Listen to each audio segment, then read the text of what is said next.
Hi everyone, welcome back to another video. Today I am going to show in this video how to fix command prompt has been disabled by your administrator. So before going to start the video, if you are not subscribed my channel, please subscribe. So let's start the video. Guys, if you are seeing the error command prompt has been disabled by your administrator on your Windows 10 or Windows 11, then I will show you how to fix this issue.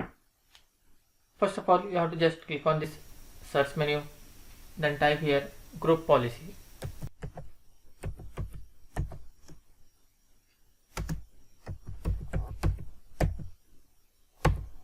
You can see here edit group policy, click on this.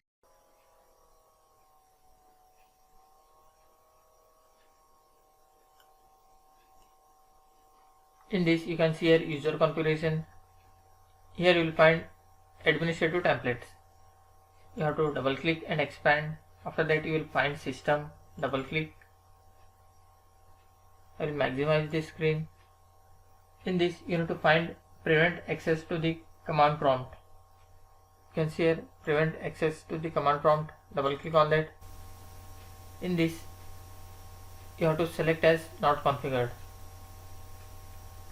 If it is selected as enable, you have to just select it as not configured. After that click on apply, then click OK and close this window